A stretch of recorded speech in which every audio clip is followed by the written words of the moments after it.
Okay. Now, are we getting what we're supposed to be getting? It kind of looks like it. It's been a day. It's been a day already. It's been 8 months. Okay. So, if you're noticing, we're not really gonna pick up exactly where we left off because who knows? Yeah, who cares? However, we are continuing to experience technological, I'm going to call them bugaboos. I don't know. That's not a word anybody uses anymore, but that's the case. We also have a pretty intense leaf blower going on outside. And when these are all problems we haven't solved yet, we are on a journey to solve all these problems. If I were to have to say resolution for early 2021, it's to put our technology issues to bed. And we may... Good luck. We may... Yeah. Yeah, I know. Good luck, but I feel like tech is the one thing. The more advanced it gets, it narrows down issues. But then the thing is, are we dying? No, you're fine. All right. You're fine. So I feel like when we the more advanced it gets, yeah, it still doesn't solve multiple issues all the time. Right. And then also it closes the spectrum of hurdles you may cross, but the hurdles that you do cross then become taller. I feel like that's how the evolution of tech works. So what you're saying is that when things really work, they work great, and when they don't work, they're almost unfixable. There's less. No, I think there's less issues that might be causing it. Because they are more optimized vessels, and this is obviously insanely broad. Right. But there's like the cars. Back in the day, there's maybe a bunch of different parts you got to fix, and you got to check you got to check this. Now you just have to check the fucking computer, but the computer's a big old issue. Yeah. In a car, right? So like even we're having issues with our live stream. We're trying to get back live streaming on YouTube for you guys, but like this audio works here, but the audio doesn't work there, and there's a hiccup in between. And yeah, it could be multiple things, but there's just one thing really hanging it up, and what the fuck is that thing? That's really what it came down to. So the issue there was this is like an object lesson for life. If you're like me, you assume that you screwed up somehow. You changed something when you didn't intend to. Right. You lost your understanding of something somewhere along the line. Yeah, this one might not even be you though, because we had to update this thing, and then who the fuck? This I don't know. I mean. The video switcher, I can tell you, there was something wrong with the box itself. Yeah, it had been working, and then it wasn't working, and I don't know why that change happened, and why it was. There were sort of two levels of change. One of them involved like when we moved the equipment in here, but and the other one just like the audio went to hell. Yeah, on the video version, just completely to hell. So this had to be manually matched. We've had all kinds of problems there. Yeah. Yeah, and they probably just won't go away. I feel like there's always something. There's always something with tech. Hopefully we'll streamline this bitch a little bit more for you guys, but there's just always hiccups. This is why, tech situations, you have to stress test them, because if they don't work under the worst conditions, then they're probably just not going to work. Right. You can't rely on them, right? Right. And the higher quality, I guess that's kind of what I was trying to explain. I didn't explain it very well either. The higher quality you go, the more pieces there are. Like we can just record. You can do an okay podcast on an iPhone. You can find an adapter, throw two headphones into it somehow. I do some of my voiceovers for coaching just on my phone with $10 earbuds. Mm-hmm. They can hear me. They can understand the cues I'm giving. Mm-hmm. It is what it is. But you start to do some sound compression, and you start to make it sound really clean, high quality, which we've been doing this for a long time. So naturally you try to progress. Then there's more potential hiccups somewhere in here, or even you grab a lot of people still ask us, how do you start a podcast? What do I need? Well, you grab a little H4, a little H6 Zoom SD card, and you're kind of ready to rock. Will it sound amazing? It'll sound good. It'll sound good, right? But then we got this kid. Then we got our audio locked in. All right, well, now we're trying to go live. We'd like to interact with you guys live on YouTube. Okay, well, here's 5 more pieces of equipment we need, and 5 more potential hiccups, and long story short, that's just like I can't imagine a TV station. I guess is what I'm getting to. Like they probably use outdated equipment at this point. I doubt they upgrade every year to do live news. Yeah, but it's crazy how flawless it kind of is. Well, what's really been crazy this year is the number of people who are doing TV news or reporting or commentary shows or whatever from their houses. Yeah, like I don't even know because there isn't any part of bringing in guests from other locations that has ever been all that easy for us. It's always a planning thing, a scheduling thing, a time thing. What about what's the quality of it all has gone through the fucking roof too, and it works on certain platforms, but there's a time and period on YouTube where overproduced content wasn't doing that well because people like the organic kind of authentic vibe, and even still, I like to do a lot of handheld vlogging when I YouTube because I feel like it's a different connection than a well shot sit down thing. Who's like the political comedian? Everyone, Andrew Schultz. Is it Schultz? Is that him? I think he's been doing tons of Instagram content, and he has like super high quality'd out. But he's him or his writers are just really good. Like whatever side of whatever argument you're on, it's pretty hard not to laugh. Like he's really funny and just kind of blunt. But his stuff's insanely produced, but does really well on Instagram, which is kind of different too. Instagram has evolved, but beginning of Instagram was the same thing. Like you kind of liked an inside, behind the scenes peek at something, where now everyone's pictures are from fucking $2,000 camera and they just upload it onto Instagram, which kind of took away what I liked about it, and YouTube as well. I think the higher produced podcast never disappears because majority of the time, at least this style podcast or Rogan for the cliche one, they're just live conversations. Right. So like the highly produced never takes away from the rawness of the content. You know what I mean? Or Twitch is another one. Some guys have gone insanely high production. They have 1080 cams. Some of them have a studio that's like, a $300,000 studio, all these switch cams in their house going nuts. But the content's so raw because they're live for 8 hours. You're not getting any kind of filtration or anything, where the curation of the content on YouTube, the curation of the content on Instagram now, not only is the actual hardware highly produced, but like the communication to the viewer is produced. I guess that's what I don't like. You know what I mean? Yeah. And that makes the difference between a podcast from a radio show. Yeah. Like our quality could probably be the exact same as any radio show going on right now, but how we speak, the content we take, the no cuts, the no script, the no one's in our ear telling me to stop saying fuck. Like that kind of stuff is still there for some reason in podcast and Twitch. But Instagram's lost its magic for me, and it's not just because the algorithm and the business and everything else. That's a whole nother conversation for another day of social media and where we are in this world. But because it's so overly produced, I feel like you can't genuinely connect with anybody. We're here, you get our mannerisms, you get how we speak, we get how we think, you get how we talk, and you can kind of at least relate, hopefully.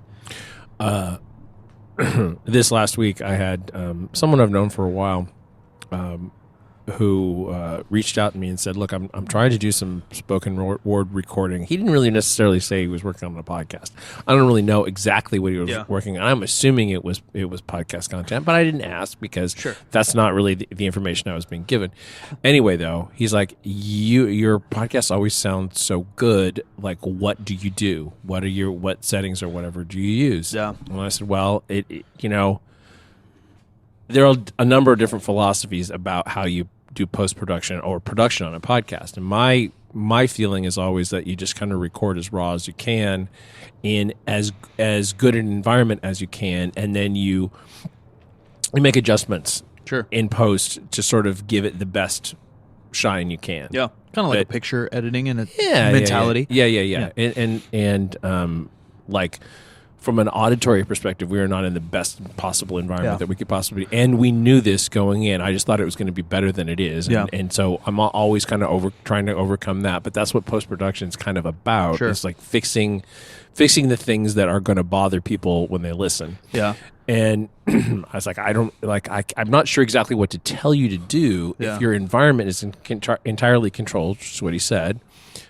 Just send me some examples of what you're playing with. If you've ever done any audio post-production, it's kind of the same thing with photography when you start to alter what happened in reality toward what you hope is a better end, you can get in the weeds really hard. Yeah.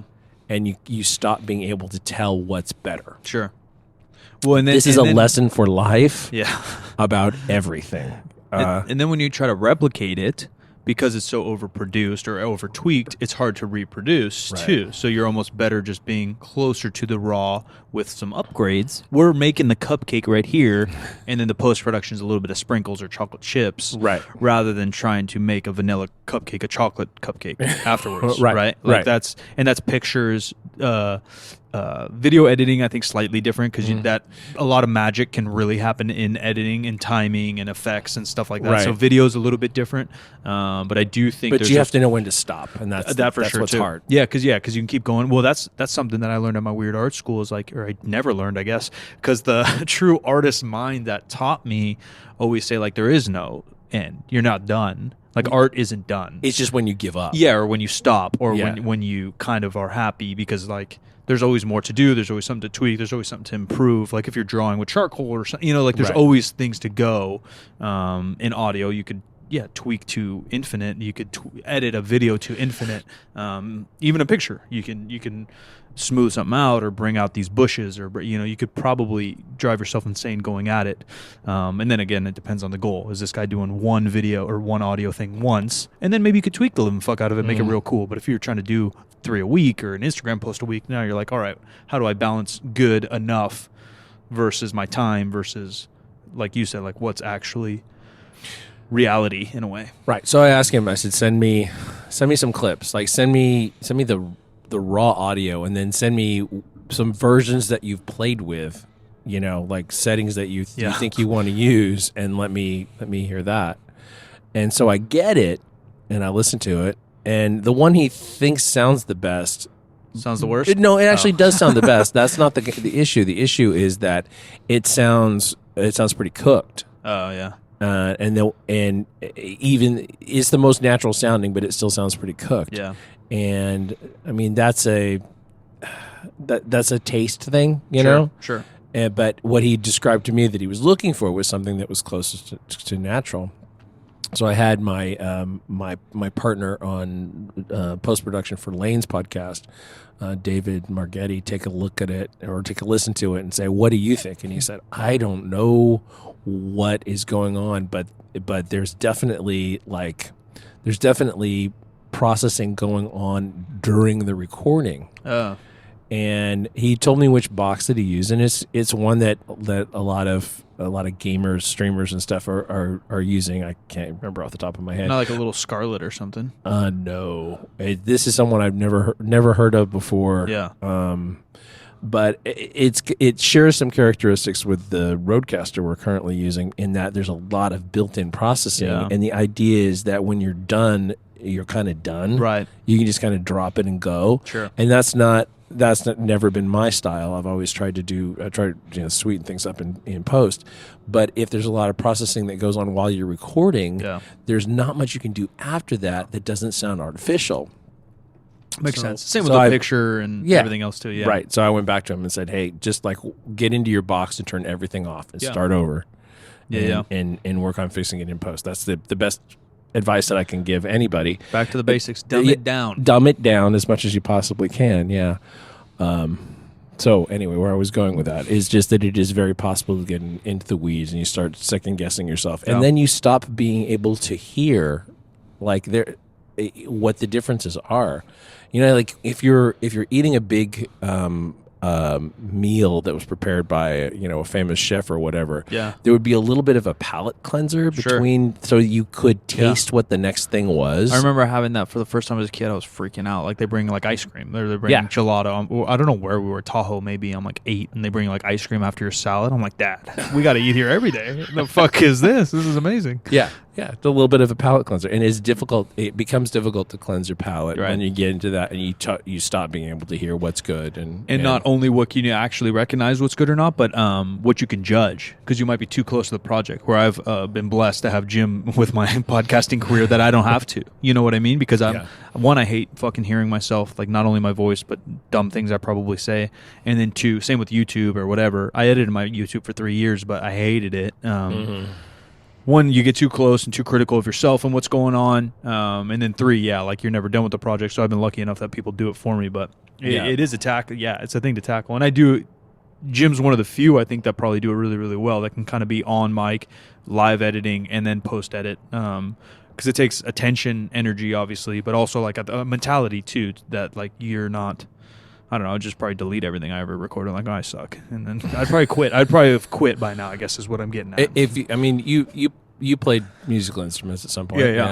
Yeah. So did I. I'm gonna play the trumpet, and I hated it. I hated practicing because I sounded terrible to myself, and I just could never really ever get past that. Yeah, it sucks. It sucks. Or if you watch a YouTube video of like someone who can really rip an instrument, you're like, fuck, that's so far from where I am. Yeah. It feels way farther than sports for me, and maybe because I'm decent at sports, but like even still, like I see 1,000-pound deadlifts, and like that doesn't discourage me, but seeing musically or I'm fuck, not even close. Not even close. They do some insane things. Yeah, and I've always been impressed by people that we know in the fitness and lifting world who actually are talented musicians as well. It's like Wade that we used to lift with here. Yeah. I heard he shreds. Oh my God, he's a fantastic guitarist, electric, acoustic, just like really, really good. It takes a lot of time. I think that's something that it does relate to lifting. Like you can be gifted for sure, but you could the strongest dude on the planet. Let's say there's the strongest dude on the planet that's never touched a barbell, but he has like the potential to be the strongest human. He's not going to come in and deadlift 900. It's impossible. And then same with music. You could be like naturally gifted in music, but if you've never played, you're not going to come in and just shred a guitar. You can't. You don't have the tools. So no matter what, it is a little bit of the same. There's a correlation of there's definitely genetics involved and some gifts, but both of them you have to put an insane amount of time in. Thor's going to be strong. He's naturally like strong. He's going to be the strong dude, but he had to do strongman for 8 years to be the best. You know what I mean? Where very similar with whoever you want to say, Eric Clapton, or a lot of people nowadays say John Mayer is one of the best to ever touch a guitar. Maybe he had that innate gift, but he's also had to put in 40 years on it, or he's going to sound like shit. Yeah. And where would he have been without weed? That's my question. Anyway. True. John Mayer, for some reason, is one of my favorite dudes. I don't know why. Yeah, he just interests me. And one of the best concerts I've ever been to. Oh, too. Really? Insane. I went on a whim with a bunch of friends out here in Wheatland, the outdoor amphitheater. $10, $20, you go on the lawn. Wheatland's pretty small. There's a lot of amphitheaters like that in NorCal. I assume they're around the nation as well, but there's the big one in Palo Alto, Shoreline. Yeah. But that one's really big, whatever. So they have like a basically like a baseball field outfield kind of, and you buy a cheap ticket and it's free seating, or you buy an expensive ticket and you sit down up front, but it's all outdoors. Northern California's got obviously beautiful weather at nights in the summer or spring. I'm not like a John Mayer fan, but I know his hits. And we go, and he plays like a bunch of Tom Petty. He plays like a bunch of cover, and he's just so good. Like it's literally like electric in there. I'm like, fuck, dude. It makes me want to never play music again. Or you know what? Other people have the exact opposite reaction to that. They let me pick up a guitar and like figure it out. Yeah. I'm just a self-critical, hating self-human. My another one of my goals for 2021. I've said this before, but actually it was on my list for 2020, and of course 2020 took a big shit in the middle of this idea. But I wanted to like just go to a singing coach for a little while. Oh yeah, you told me that. And just see if I can get any better. I feel like I have in some ways. Like there are things that I can do with my voice that I didn't used to be able to do. Sure. It's just a question of whether or not it sounds good or not. It's new. It could be completely shit, and I would not know. You know. Yeah, that might be something that for the future too. COVID kind of slowed down. Yeah, it's like in-person singing lessons, and I can't imagine doing it on Zoom. I'm sorry. There are things I'm just unless you got a full kit. Yeah. Yeah. How can they tell? How can you tell? Yeah. Can you tell from my AirPod that I hit this vibrato? Yeah. Yeah. That's true. I mean, this is obviously a first world problem, but still, 100%. It's like these are on the list of things that did not improve in 2020. Let's say. You sent me some articles. Yeah, you want to hit the trends, and then we can maybe even save the next ones for another time next week or the week after. I say we hit the trends. So we did it last year a little bit, but basically we have predictions of what the trends look like in 2021. And I actually thought it would be more interesting this year than the past. I've looked at these over the years. There's random articles that come out at the end of the year too. And I'm not bitter or anything, that I've never been on. Like best content creators, best fitness coaches, blah, blah, blah, blah, blah. People you should follow on Instagram, people you should follow on YouTube. And I do think those are all cool and dandy. But I followed the trends just because we're in our niche of strength and conditioning. And I think we know the basics and we know what works and what doesn't work. But there's always things coming up and down in fitness, right? Whether it be, what's the other one? F45, CrossFit, things like that. Not that they're, total gimmicks per se. That's not the right word, but they are trends. CrossFit uses a barbell and has tons of proven things in it, but how they mixed it together became a trend. F45, I think, similar. You do burpees, you kind of do some deadlifts, and then you do some other shit, right? It's still a trend mixing of other things. But that's all these trending lists were over the years. But I assumed, and I haven't even looked at this, I did research on what article to do, and I just sent it to Jimbo. But the article itself, I assume, because of COVID and because of tech, every year it gets slightly different, but I assume this list will be a little bit different than what we've been messing with. Yeah, before we get started, I have to say that I was looking at box squat boxes last night. In fact, I just Googled box squat boxes because we don't have any currently, and because we don't have that many people trying to run a conjugate program. But we have some of the other accoutrements of a conjugate program. We got bands, we got chains, whatever, So box squat boxes, seem like a thing that could be, and one of the things that popped up when I searched that was an article that I'd never seen before, a blog post from 2013, featuring a picture that is a screen cap of a video that I released in 2013, shot in this very building with Little Ryan Cove. Yeah, like it's an epic looking picture. Yeah. I mean, but he's a really good look for a box squatter too. He moves really well in a box. He moves really good in briefs. Yeah, he squatted 7 something. Yeah, very textbooky. At 220 or 198. He fluctuated a little bit for a while. Yeah, probably still.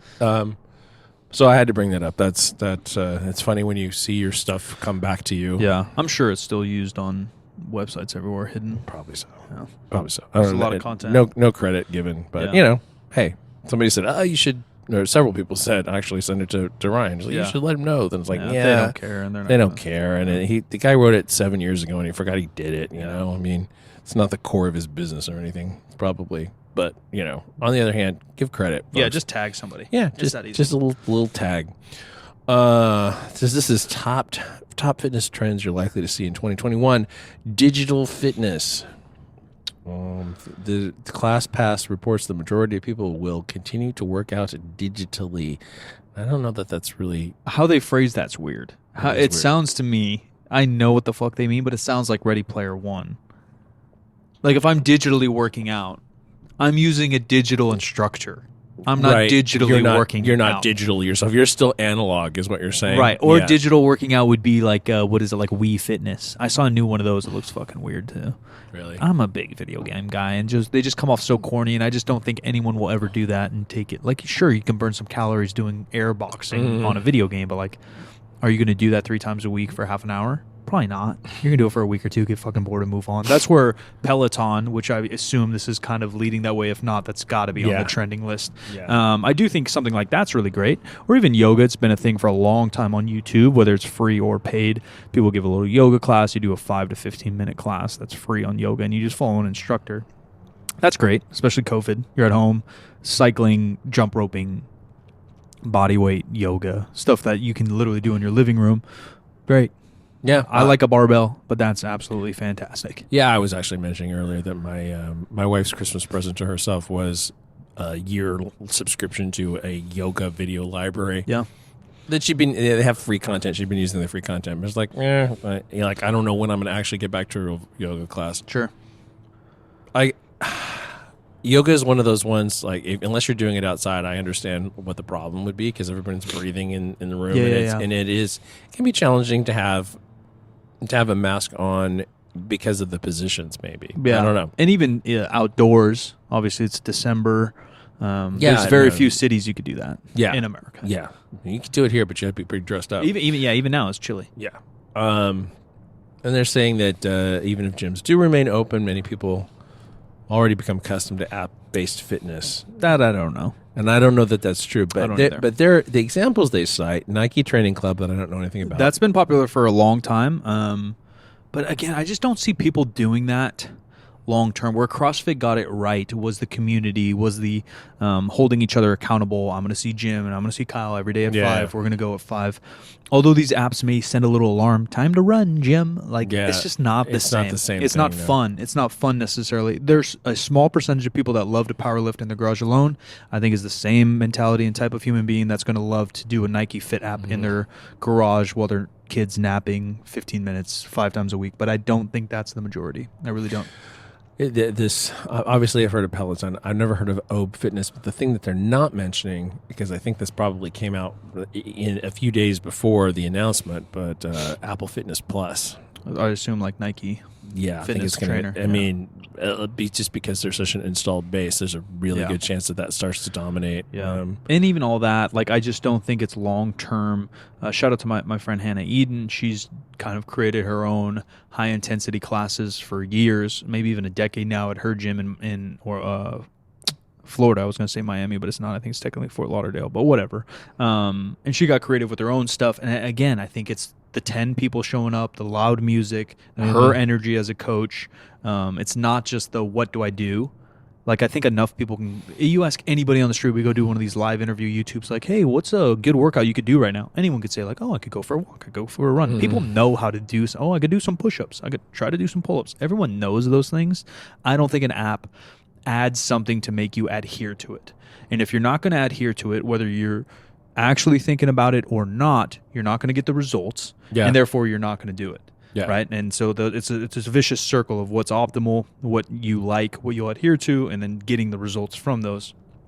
And if it's not there in that app, unless they have something that I don't know, maybe a point system might get you, a little reward system. There's a lot of psychology to all this, obviously. Right. But without that, I just don't think another trainer telling you to do push-ups or curls with a can of beans is going to get you anywhere. You know what I mean? Like, it's not a long-term answer for the personal fitness person. I don't think it's a long-term business answer either, because you're not going to keep your customers because they're not going to get results. Well, something that one of our members said when he was signing up a couple weeks ago was like, I've been working at home since March. We have stuff in the garage. We have kettlebells or whatever. And he said, but sometimes you just got to get out. Right. And that's why gyms are going to come back. I don't know if it's going to look like it did before. Sure. I tend to think that the situation that we have here, where you can provide a better ventilated environment, is more likely to be the thing for the next couple of years, and maybe we don't end up back in Globo gyms. I think for multiple in the reasons. Numbers that we were in before. I think the air. I think the hopefully the customer service is different because we care that you're here. We care about your health. Yeah. We care about the facility. Yeah. And then also because a good thing, again, going to I'm a cup half empty guy, but I'm trying to be the half full guy.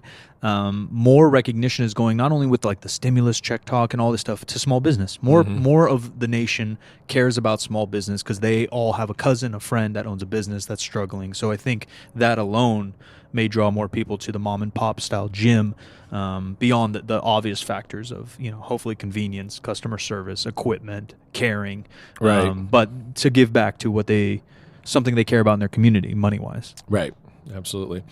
This says, home workouts aren't going anywhere. The trend is tied closely to the digital fitness trend, but you don't even need apps or live streams to get great workouts at home, blah, blah, blah, blah. But ClassPass reports that only 40% of people who receive fitness benefits from their job plan to transition exclusively to in-person workouts when it's safe to do so.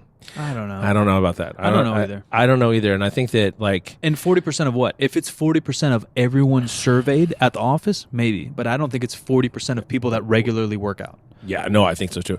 And then the number of people who have gym memberships versus the number of people who regularly work out, those are different things. If you things. survey just the people that work out, I think it's 80% are going back. Yeah.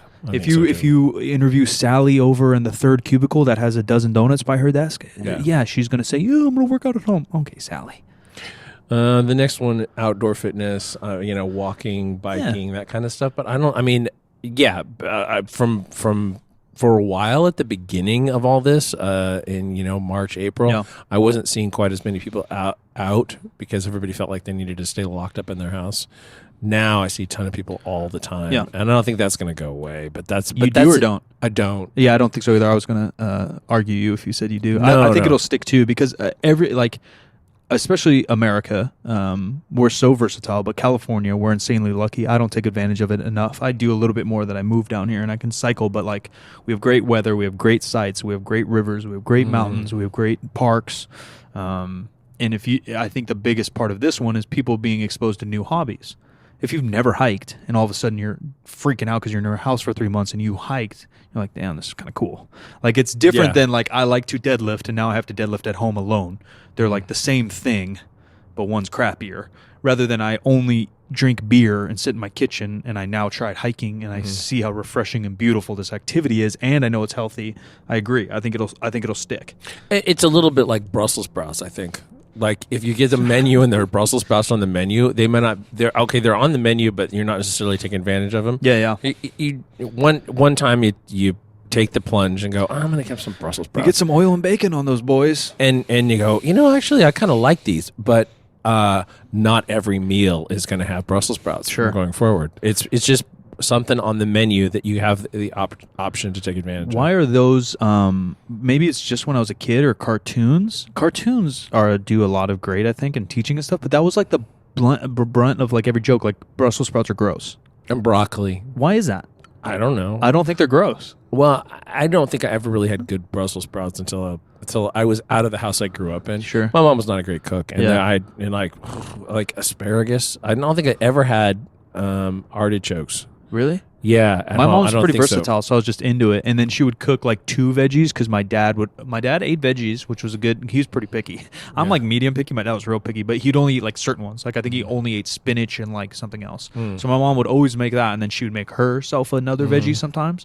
And so I got a lot of them, but for some reason she never cooked Brussels sprouts. I don't know if she doesn't like them or it was just way out of my dad's wheelhouse. I have Brussels sprout tricks now, so no, they're good. You do, like I said, a little oil, a little bacon. Yeah. And same with asparagus. I think you make all of it, even plain. That's the one thing I'm not picky. I'll eat veggies. I like veggies just fine. Brussels sprouts. Oh, asparagus. Yeah, you grill it, a little lemon, a little rough salt. You can make it really good. But my mom used to cook it to within an inch of its life. It's the same way that she would cook okra. So it was it's pudding, asparagus pudding. Yeah. Not good. That's the only hard part of cooking it is you do need it soft enough that it doesn't taste like a root or feel like a root, right? But hard enough that you get a hair crunch. Yeah. Or you could cut it. Maybe that's my limit. Is if you can cut it, I'm in there. Yeah. But if it's like a then it's probably a little raw. Right. Next up, we're going outdoors. Outdoor stays at open air gyms, which is essentially what we're dealing with here. Yeah. We're not 100% outdoors, but we are as open to the air as we can possibly be much of the time. I do agree because I think that was kind of a cool trend anyways, or just themed gyms. And we've talked about this kind of in the podcast we were doing as we were building this place and our thoughts. And I was always inspired and have been inspired by art direction and themes and theme parks. And Jim wrote a really cool story for our bear and his history in theme parks. And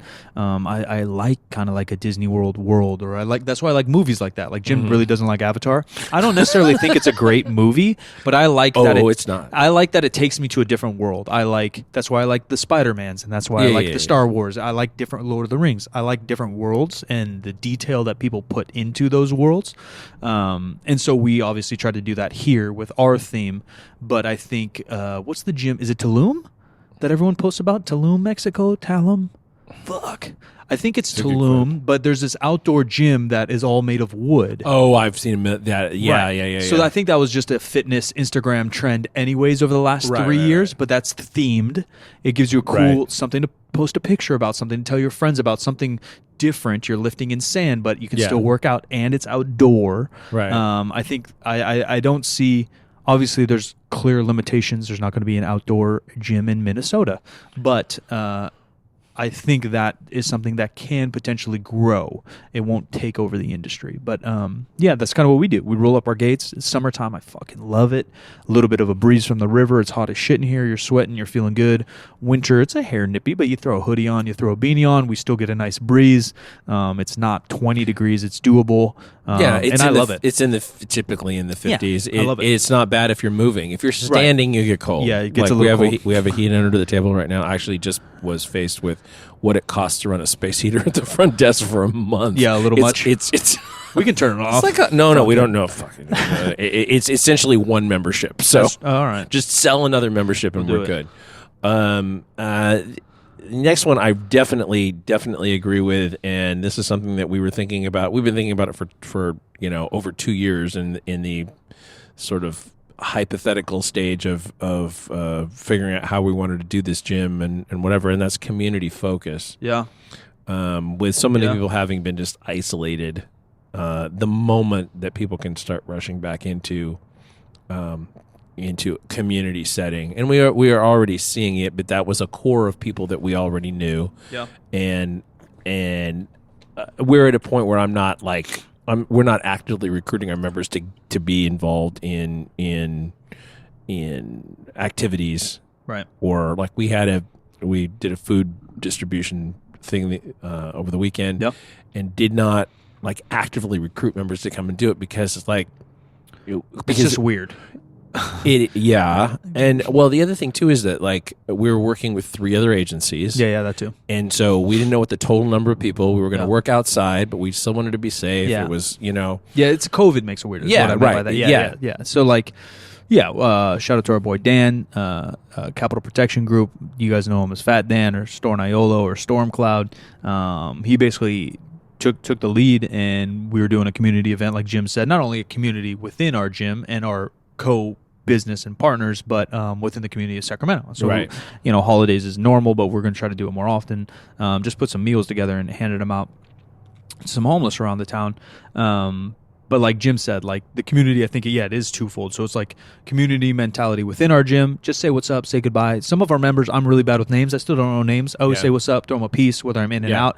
Obviously, when I'm working, that's like kind of my quote unquote job. But even when I'm training and I'm kind of an asshole and I don't want to talk to people, you still just throw a little peace sign, give them a head nod, go to your squat station. Not that big of a deal.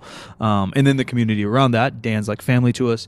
Dan led this thing on, but he's also a business owner. Right. And so you take multiple businesses that, competitive, non-competitive, it doesn't really matter. One of the other guys, Zane, who owns a company called The People of Sacramento, he does tons of stuff in the community. He has an apparel company. He's not our enemy. So we teamed up with him, and we're an apparel company.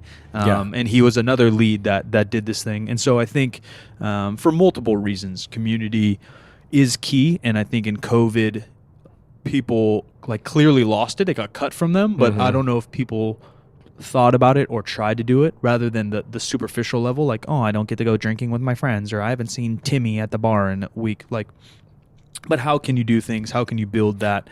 And how can you kind of deeper that connection? And I think working out is one of those, to be honest, because you're doing something healthy for yourself.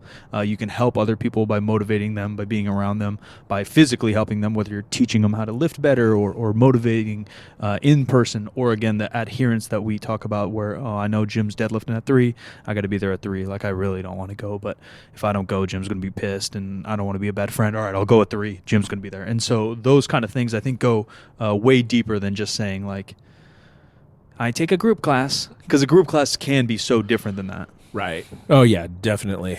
Article I was reading the other day that I think that there is a reasonable amount of truth to was about like women are kind of better at talking about like where they are in their lives and what their concerns are and their the kind of their daily shit than dudes are outside of activities. Oh yeah. Because guys tend to use activities to as sort of the platform for talking about what's bugging them. Yeah. That makes sense. And with a lot of that platform gone, guys are having to figure out how to talk about, because everybody's about to burst this year, with frustrations. Even Even people that didn't have difficult financial years had difficult emotional years. Sure.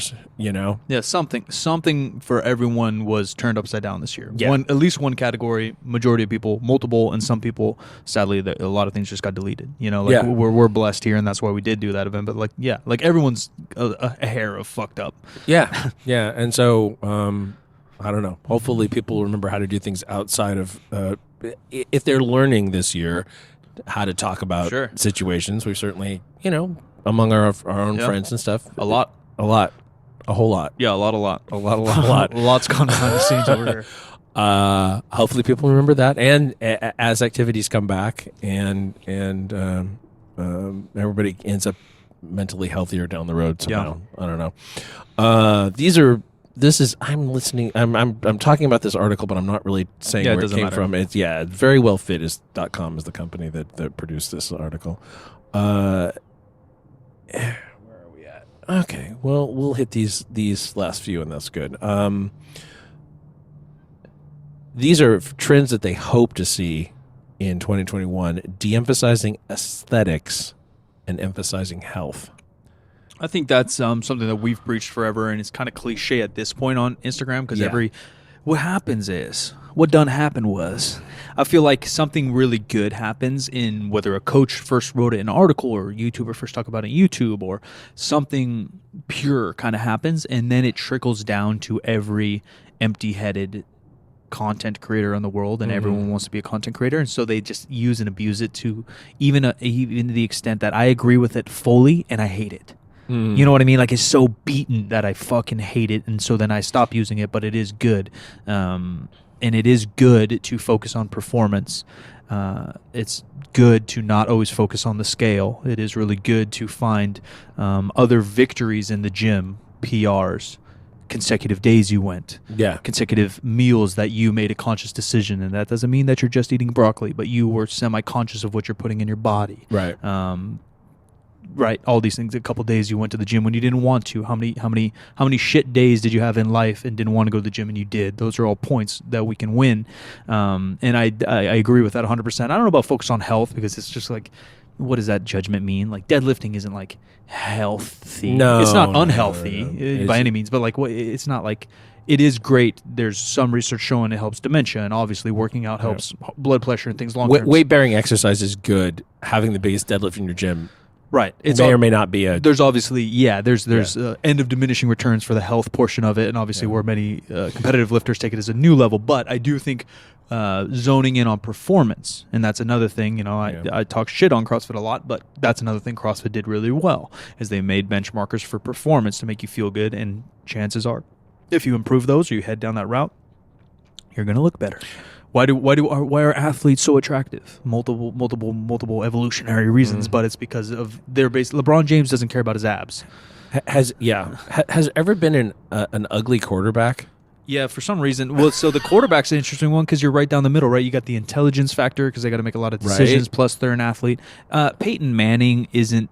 He's got a big forehead. He's got a 5 head. Yeah. His dad called him long neck. The stereotypical guy, like even like Joe Montana. You know, you're like, fuck, dude, you're pretty handsome, and he's the fucking best quarterback of all time. And here you go, Tom Brady, whatever. But I think that's 100% a good point, and that's something I lead a lot of people to is trying to focus on a program, improving your performance. You can do 2 chin-ups. Let's aim for 5 chin-ups, and chances are your back's going to look better. Yeah, and it's a little bit of the same thing with. And my wife has a thing about when you put a plate of food together, that it should be like different colors and textures. Yeah, be pretty. Because that's it's aesthetically pleasing, and at the same time it's also nutritionally correct to have a variety of things. I do get sad the opposite. Sometimes you whip out and I love chicken nuggets. I don't know why I'm still just a kid. And you whip out chicken nuggets and fries, and then whatever else. And you're like, fuck, it's all orange. It's all the same color. Yeah, it's like the same weird brown. Yeah, and it's all cooked the same way too. Here we go. And then my Diet Coke, and I'm like, I'm fucked. Yeah, but in terms of fitness related activities, a broad menu of fitness related activities you can't argue against that being healthier. A little bit of cardio, a little bit of lifting, maybe a little bit of yoga, a walk here and there is probably going to be your best bet. Yeah, biking, walking, hiking, whatever. Yeah. A variety of things. It is. It's a healthier mix than focusing on one thing. If you want to focus on one thing and you have particular goals, know that can't last forever. Yeah, and it does become more difficult because if the more you treat it like a sport, sports end. But I think there's more intelligent coaches, and I think there's more intelligent athletes. Hopefully, even powerlifting, because that's kind of what me and Jim are niching at. That if you're trying to pull 1,000 pounds, there's probably going to be some steps you have to take that probably aren't healthy. And so, what's the net positive or net negative of that situation? I do think you can be a really fucking good powerlifter, maybe even the best. I honestly do think it. If you take a more holistic approach, you can still walk. That's like an old adage. Like, you got to get fat, and any cardio is taking away from your strength recovery, and that's just not true.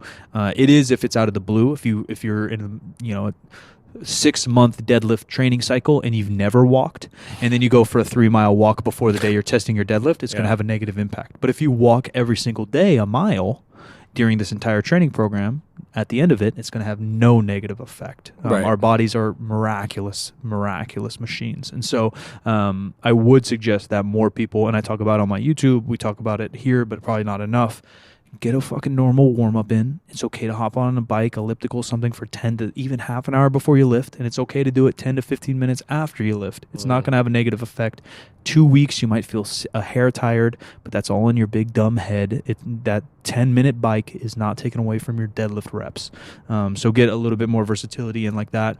And then even the yoga and stuff, I do think that might have a slightly more negative impact if you're trying to be the world's best powerlifter, because our bodies and our muscles are kind of tightening up to handle some of the impact that we're throwing at it. Right. But you can move a little bit. You probably can't be the world's best basketball player, yogi, and deadlifter, but you can be okay at basketball, okay at yogi, and be a hell of a deadlifter. The next one is just, I think we just sort of hit it, fitness that isn't complicated. And fitness doesn't have to be complicated. No. Just do something. Even when Jim says, I think that, the variety, he doesn't mean upside down, left, right, kettlebell, lateral raise. He just means a couple of different aspects, right? We have aerobic, anaerobic. We have some kind of mobility. We have not sitting down too much, maybe not even standing up too much, finding a balance of it all, walking a little bit, lifting a little bit, sprinting a little bit, playing some kind of sport a little bit, rather than inventing a new sport or inventing a new lift. It's just adding a little bit of those extra colored broccolis. Yeah, exactly. The last one is fitness for all, which I think is something that we've been talking about. Like even that, that just makes me want to punch myself in the head because it's just a gimme. Yeah, it's what a is gimme. that? Like, fitness no, it's what only does that for mean? some people. No, that doesn't make any sense. Yeah, that's why I do love powerlifting. Is there are things, depending on injury, the older you get, the more history your body has. And so playing basketball on Saturdays might not be possible for you in your 40s. And we all have different conditions and different histories, but whatever. But I do think some variation of lifting is possible for all. And that's why this is the route that I preach. And this is the route I think that we kind of go down, because any age, you have an injury, there's a way to work around it. If you got a busted knee, it's going to be 90% impossible to go play pickup basketball. Yeah. You can shoot around by yourself or something, sure. Yeah. But lifting, if you have a busted knee, we'll find a way. There's something else to do. You can go bench only. We can do upper body. We can change the range of motion. We can box squat. We can find things to do. So that's why I'm a fan of the barbell. And that's why I hate that cliche saying, although it's correct. Yeah, it's correct. But, fuck them. Yeah. So just kind of to wrap up here, I just kind of sort of want to make a personal statement about 2020 and 2021. I mean, we've all lost some things this year. We've lost people. I personally haven't lost anyone to COVID, but I recently had a friend pass away, and normally I would have had some involvement with her before she went, or at least being able to go to a memorial service or something like that. And these are things that we don't even do in person anymore because it's too dangerous. My grandchildren live over 3,000 miles away, and I'm not sure when I'm going to get to see them in person again. We talk in a different country makes it even harder. In a different country, a different country that I can't even fly to right now. We can't. For the first world problems, we can't eat in the restaurants we want to eat in. We can't congregate the way we want to. We can't run this gym the way we had envisioned yet. You know, we're on the margins of it, but we can't really do what we want to do. We got to come out of the other side of this thing. There really only seems to be one way for that to happen, and it's not herd immunity, because too many people will die. Well, it's just, that's a whole nother discussion. The comparisons from America to any other place that kind of worked or handled something different just don't work. Yeah. We're too diverse. We're too big. Yeah. We're a different species as a country than every other place on the planet. My wife was lucky enough to be able to get her first of the 2 shot series of the Moderna vaccine over the weekend. She works as a nurse, so obviously she's got some priority. And Jim's biased, but I saw her today, and she's not a zombie. I saw no third arm yet. She didn't try to drink my blood. There are no tiny robots inside of the vaccine. There are no microchips.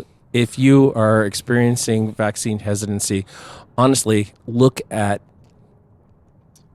mainstream reliable sources. Do not fall down the hole of conspiracy theories. Do not fall down the hole of vaccine hesitancy. In my lifetime, we have eliminated diseases because of vaccine. It would never occur to me to not be vaccinated for something that could affect the quality of my life. I'll in even a go negative way. A different way, because I'm not a mainstream fan, and I know a lot of you guys are questionable too. I would take it on your own hands if you are this woke folk out there. Do a little bit of research. I dropped out of college, but I took many courses and I did my own research. Do a little bit of research into the scientific method. Read about science. Take a day. You don't have to do a college course. Take a day to understand how science kind of works. Take a day to maybe read about how viruses work. And these can all come from places that aren't media. Yeah, they're going to be on the internet, but they don't have to be. You don't have to read CNN and Fox. You can read university stuff. You can read doctors' publications, scientific articles. And then I would do a little bit of research on these vaccines themselves, the type of vaccine they are, the actual trials they went through, and then also read about the connections between what COVID-19 is and also what a regular flu strain may look like. Yeah. And I think if you kind of read into those, even an hour each, you'll have a better understanding of what's going on. I've just seen some insane statements out there that have no scientific backing and no even logical backing. I'm not a scientist. I'm lucky enough to have a lot of friends that are smart scientists. I'm also lucky enough to not be a moron myself, so I've just read up on things I don't understand to understand them better. But the logic that's being thrown around the world, that part I just can't. I can't argue shit logic. You just can't do that. So if you guys go research those 3 or 4 things I just mentioned, I think you'll have a better grasp of what's going on, and to see that it's not rushed, it's not weird, it's not crazy. I fucking hate needles, but in the argument that we don't know the long-term effects of this, we don't know the long-term effects of anything. That's how science works. We're starting to see what the long-term effects of COVID are, actually having COVID. So, and those 100% or worse. Yeah, we did. So that was exactly what I was going to say, is even if we don't know all of them of COVID, we don't know them of COVID just the same we don't know them of the vaccine. They were started working on both science for both what the COVID is and the vaccine around the exact same time. So what happens in 50 years to either of them, sure, we don't know. But that's how all science works. We don't have 50-year-long studies on anything, because our environment and how science works, we need a controlled group. And you can't control a human for 50 years. No. And that's why we run nutrition and everything on rats. So don't take my word for it. Don't take Jim's word for it. Go do some of your own research, be an adult, and we're going to leave it in your responsibility to make the best decision. And I do have kind of a radical idea that I'm going to throw out, though. It's not something that we can actually do anything about, but like if you want a blue sky on some crazy thing, here's the crazy thing. Giant Star Trek fan, always have been. Yeah. When they encounter a race that's got some kind of a disease, or some people who live on a planet who's some kind of disease, and they come up with a vaccine and they just vaccinate everybody right away, and there is no question about it. Yeah. The Moderna vaccine was formulated within 2 weeks of the declaration of the pandemic, right, and hasn't changed since then. What if we just vaccinated everybody then? I realize it's not ethical. Yeah. I realize that we don't do that to humans. Sure. But if we had, things might be different. Yeah. All right. That's enough down that road for me. We will be back. Maybe New Year. After the New Year, yes. We're going to take a little time. We have had our hands full in this year. And I hope that 2021 graces us with a tremendous snapback toward great mental health and prosperity and all that stuff sometime around the middle of the year, something like that. Yeah, I believe in it. But we'll be back after the 1st. Have a wonderful holiday, all the days. Yeah. Appreciate y'all. Rating and review every Wednesday except next Wednesday. And maybe even some Fridays. Check out 3sb.co, any info on apparel and the gym. I'm Silent Mike with 2Ks. 3rd Street Barbell spelt out on Instagram. Good Company, 3SB on Twitter. Give us a follow. We're trying to create some content and connect with you all. Love to hear from you and appreciate you all. I am at the Jim McD on all the social media, and this show is 50% facts, where percent is a word and 50 is just numbers. And hey, Happy New Year.